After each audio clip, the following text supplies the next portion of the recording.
Hi friends, குழந்தைங்களுக்கு evening sweet செய்யறதுக்கு நான் இது பண்ணியிருக்கேன். வீட்டில் எது இல்லைனாலும் பொரி எடுத்துருக்கிறேன். பொரி 4 கப்பு நான் எடுத்துருக்கிறேன். இதில் உங்களுக்கு வேறு கப்பில் வேணாலும் எடுத்துக்கோங்க, எந்த கப்பில் வேணாலும் எடுத்துக்கோங்க. சர்க்கரை நான் இதே கப்பில் 1 கப்பு எடுத்துருக்கிறேன்.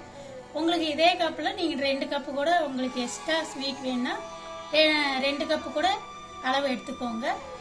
அப்புறம் இதை என்ன பண்ணணும்னா பொரி இந்த பவுடர் பண்ணி வச்சிருக்கிறேன். சர்க்கரை ஏலக்காய் பவுடர் பண்ணி வச்சிருக்கிறேன். தேவையான பால் எடுத்துக்கோங்க, அளவுக்கு பால் எடுத்து வச்சுக்கோங்க.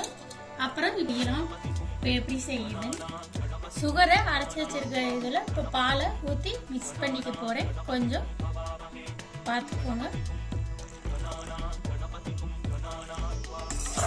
இப்போ அந்த சர்க்கரை அரைச்ச இதில் பாலை ஊற்றி மிக்ஸ் பண்ணி வச்சிருக்கிறேன். அப்புறம் நம்ம பொரி அரைச்சி வச்சிருக்க பொரியை இதில் கொட்டணும். சப்பாத்தி மாவு எப்படி பிணைவீங்களோ அந்த மாதிரி பிணைஞ்சி வச்சுக்கோங்க. இப்போ முந்திரியும் பாதாமும் அரைச்சி வச்சிருக்கோம், அதை இப்போ ஆட் பண்ண போடுறோம். இப்போ இதையெல்லாம் கலந்துக்கிட்டோம். அவ்வளோதான், உருண்டை பண்ண வேண்டியதான். இப்படி உருண்டை பண்ணி வச்சுக்கோங்க.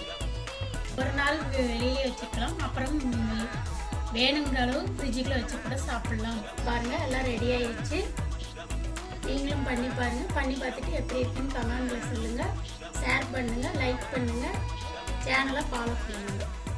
உங்கள் சேனல் புனிதம்மாள் சேனலில் ஃபாலோ பண்ணுங்கள்.